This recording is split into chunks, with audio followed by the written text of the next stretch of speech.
বিসমিল্লাহির রহমানির রহিম। Hello viewers, আসসালামু আলাইকুম। আশা করি সবাই ভালো আছেন। বাংলা ব্যাকরণ ক্লাসে আপনাকে আবারও স্বাগত জানাচ্ছি। আমি মোহাম্মদ রাশিদুজ্জামান।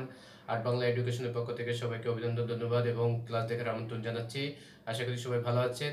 এইচএসসি অর্থাৎ ইন্টার পরীক্ষার্থীতে সিলেবাস প্রকাশ করা হয়েছে, সংক্ষিপ্ত সিলেবাস। তারই আলোকে আমি বানানের উপর ধারাবাহিক ক্লাস নিয়ে আসছি। আজকে আমি বানান সতর্কতা অর্থাৎ শুদ্ধিকরণ, একটি হচ্ছে কোনো বর্ণ দিয়ে বলবে এই বর্ণের 5টি বানান লেখো, অথবা বাংলা একাডেমি কর্তৃক বানানের নিয়ম লেখো। যে কোনো বর্ণ দিয়ে, যে কোনো বিধান দিয়ে অর্থাৎ নত্য সত্য বিধান দিয়েও আসতে পারে। আরেকটি প্রশ্ন থাকবে বানান সতর্কতা অর্থাৎ অশুদ্ধ বানান থাকবে, সেটাকে শুদ্ধিকরণ করতে হবে। 8টি শব্দ থাকবে, এর মধ্যে 5টি শব্দ আপনাদেরকে শুদ্ধিকরণ করতে হবে। তাহলে বিভিন্ন বর্ণ থেকে বিভিন্ন বোর্ড অ্যানালাইসিস করে আমি যে প্রশ্নগুলো অর্থাৎ যে বানানগুলো পরীক্ষায় বেশি এসে থাকে সেগুলো দেখানোর চেষ্টা করবো। শিক্ষার্থী বন্ধুরা আসলে শেষ পর্যন্ত ক্লাস দেখবেন, লাইক কমেন্ট সাবস্ক্রাইব করে আমার সাথে থাকবেন। তাহলে চলুন আমরা বানান শুদ্ধিকরণ ক্লাসে আজকে দেখি বিভিন্ন গুরুত্বপূর্ণ বানান। তাহলে বানান সতর্কতা অর্থাৎ শুদ্ধিকরণ,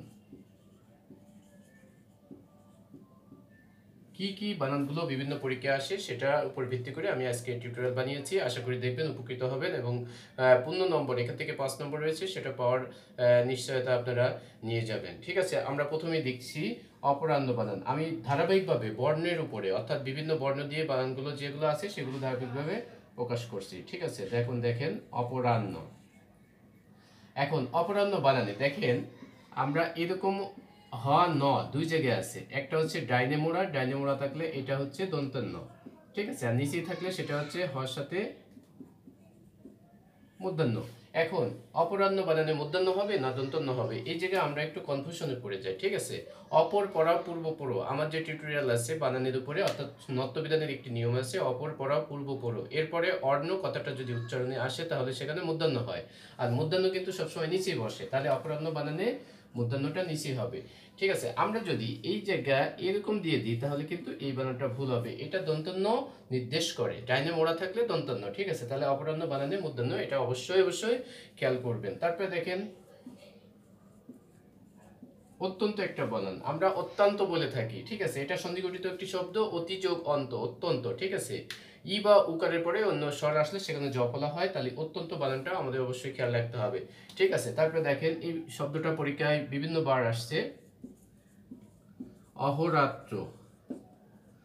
অহ মানে হচ্ছে দিন, আর রাত তো রাতি। ঠিক আছে, দিন রাত্রিকে অহরাত্র বলা হয়। ঠিক আছে, অহ মানে হচ্ছে দিন, তাহলে এই বানানটা এখানে হয় ওকার হবে। এটা বিভিন্ন বোর্ডে বিভিন্ন পরীক্ষায় এইচএসসি পরীক্ষায় এসেছিল।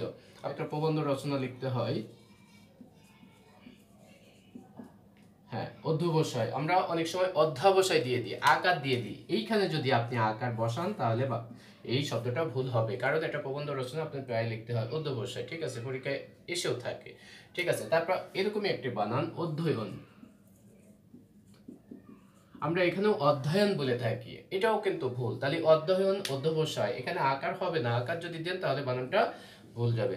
তাহলে আমাদের এই বানানগুলো সম্পর্কে সচেতন হওয়া জরুরি, কারণ বানানের উপর 5 নম্বর রয়েছে। ঠিক আছে, তারপরে দেখেন অধীন, আমরা অনেক সময় রস্বীকার দিয়ে দিই। ভুক্ত, আমরা কি করি এই জায়গায় দীর্ঘকার দিই, যদি দীর্ঘকার দিই তাহলে ভুল হবে। এটা একটা বিসর্গ সন্ধি, অন্তর্যোগভুক্ত, অন্তর্ভুক্ত। ঠিক আছে, রেফ হয়েছে অন্তর্যোগভুক্ত, এই নিয়মে। তারপর আরেকটা বানান এখান থেকে আসে, যেমন দেখেন অনসুয়া, আমরা অনেক সময় এখানে রস্যকার দিয়ে দিই, রস্যকার দিলে ভুল হবে। অনসুয়া মানে যার শোয়া নেই, মানে হিংসা নেই, সেই সকল নারীকে বলে অনসুয়া। এটাও পরীক্ষা আসে, তাহলে আকার দিয়ে স্বরের দিয়ে বানান। প্রথমে আমরা যে বানানটা ভুল করে থাকি সেটা দেখেন আকাঙ্ক্ষা। এখন উমর নিচে অনেকে খ দেয়, আবার অনেকে কি করে এটা দিয়ে দেয়।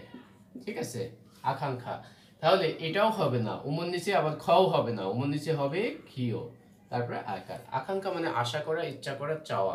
এই বানানগুলো আমাদের কিন্তু পরীক্ষায় এসেই থাকে, আকাঙ্ক্ষা বানানটা অনেক আসে, অনেক ইম্পর্টেন্ট। তারপরে দেখেন আইনজীবী, এই জায়গায় আমরা ভুল করে থাকি। ঠিক আছে, অনেক সময় রস্বীকার দিই, পাশে দীর্ঘিকার দিই। ঠিক আছে, এগুলো ভুল। সমস্ত পরপদে, কোনো বানানের পরপদে, যদি পরপদে মানে শেষ পদে, এই যে শেষ পদে দেখেন জীবী, এই জীবী বানান সব সময় দীর্ঘিকার হবে। আইনজীবী, শ্রমজীবী, পেশাজীবী, হ্যাঁ এই বানানগুলোতে দীর্ঘিকার হবে, অবশ্যই খেয়াল রাখবেন। এই জীবী থেকে কিন্তু একটি প্রশ্ন পরীক্ষায় এসে থাকে, একটি বানান শুদ্ধিকরণ এসে থাকে। জীবী, যত জীবী আছে সব দীর্ঘিকার, এটা এক নাগারে চোখ বুঝে মনে রাখবেন। ঠিক আছে, এই বানানটা পরীক্ষার জন্য ইম্পর্টেন্ট। তারপরে দেখেন অমাবস্যা, ঠিক আছে। এই জায়গা আমরা অনেক সময় কি করি, তালব বসা দিয়ে দিই, তালব বসা দিলেই ভুল হবে। অমাবস্যা। দেখেন আবিষ্কার, আবিষ্কার অনেক সময় আমরা এখানে দন্তস্ব দিয়ে দিই। দেখেন আবিষ্কার একটা বিসর্গ সন্ধি, আবি যোগ কার, ই বা ঋস্বইকারের পরে ক খ প প আসলে বিসর্গ স্থানে মূর্ধন্য হয়। হ্যাঁ, আবিষ্কার, পরিষ্কার, দুষ্কর, নিষ্পাপ, নিষ্ফল, এই নিয়মগুলো এখানে এই নিয়মে হয়েছে, ঠিক আছে। আবিতে মূর্ধন্য হবে, কিন্তু পুরস্কার, তিরস্কার, নমস্কার এগুলোতে দন্তস্ব হবে, ঠিক আছে, খেয়াল রাখবেন। তারপর আরেকটা বানান দেখেন পরীক্ষা আসে, এটাও ইন্টার পরীক্ষার প্রশ্ন, আশিস, আশিস, ঠিক আছে। তাহলে এই প্রশ্নটা পরীক্ষা আসে, এটাও শুদ্ধি করে। ইতপূর্ব বা ইতপূর্বে বা পূর্ব লিখতে পারবো, কোনো সমস্যা নেই।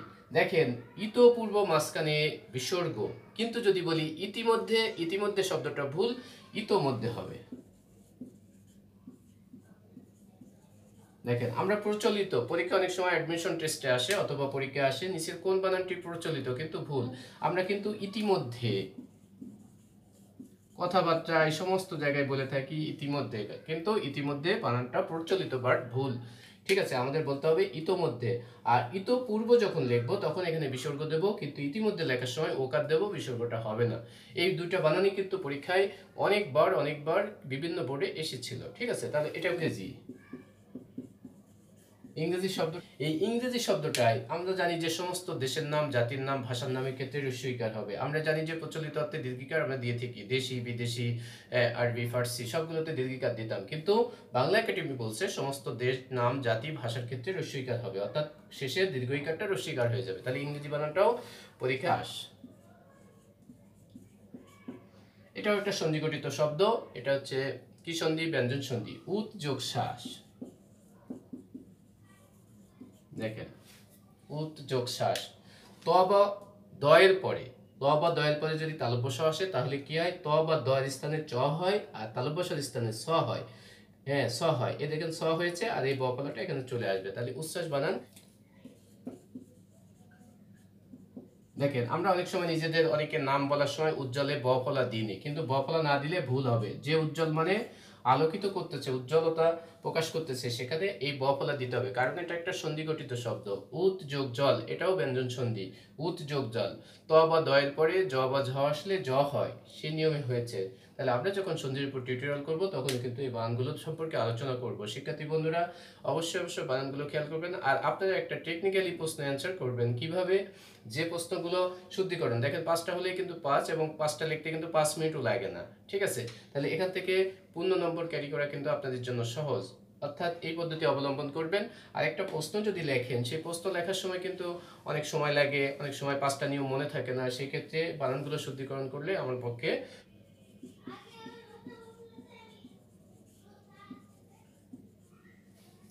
উপযোগিতা, আমি গত একটা টিউটোরিয়ালে দেখিয়েছি যে কোনো শব্দের শেষে দীর্ঘিকার আছে, ওই দীর্ঘিকারের পরে যদি আমি কিছু যোগ করি, তয়কা, তয়ব, হ্যাঁ, সভা, পরিষদ, বিদ্যা, জগৎ, শব্দের শেষে দীর্ঘিকার থাকলে এর সাথে যদি এগুলো কোনোটা যোগ হয় তাহলে ওই রস্যইকারটা, দীর্ঘিকারটা কি হবে, রস্যিকারে পরিণত হবে। তাহলে দেখেন শুধু উপযোগী বানান কি, উপযোগিতে দীর্ঘিকার, যখন দেখেন এর সাথে তয়াকার যোগ হয়েছে এই দীর্ঘিকারটা রস্যিকারে পরিণত হয়েছে, ঠিক আছে। এরকম সহযোগিতা, প্রতিযোগিতা, বিভিন্ন বানানে আমি এটা দেখাবো, ঠিক আছে। শব্দের শেষে দীর্ঘিকার থাকলে তারপরে যদি এগুলো কোনোটা যোগ হয় তাহলে সেখানে রস্যিকার হবে।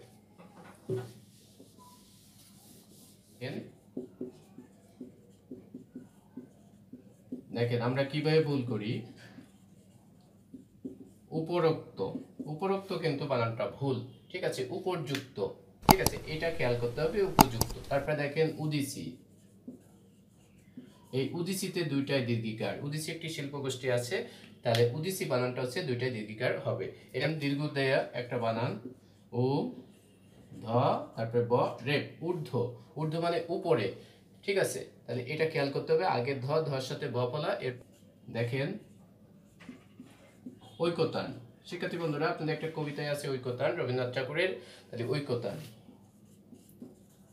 আবার আরেকটা শব্দ আছে ঐকমত্য। ঐকমত্য মানে মতের মিল, ঠিক আছে? সেটা আবার ঐকমত্য, মত হয় যে বলা, আর ঐকতান বানানটাও এইভাবে হবে, অর্থাৎ উজ্জ্বল বোঝালে, আলোকিত বোঝালে সেই বানানের নিচে ব ফলা হবে। বন্ধুরা, আমি শুদ্ধিকরণের এই কয়েকটি বর্ণ দিয়ে বানান দেখালাম, এখান থেকে শতভাগ প্রশ্ন কমন পাবেন। আমি ধারাবাহিকভাবে আরো 2-3টি টিউটোরিয়ালের মধ্যে এই বানানগুলো শুদ্ধিকরণ, অর্থাৎ কোথা থেকে কোন বোর্ডে কিভাবে প্রশ্নগুলো আসে, ইম্পর্টেন্ট প্রশ্নগুলো আমি এরকম বিশ্লেষণ করব। পরবর্তী ক্লাস দেখার জন্য সবাইকে আমন্ত্রণ জানিয়ে আজকের মতো শেষ করছি। আল্লাহ হাফেজ, আসসালামু আলাইকুম।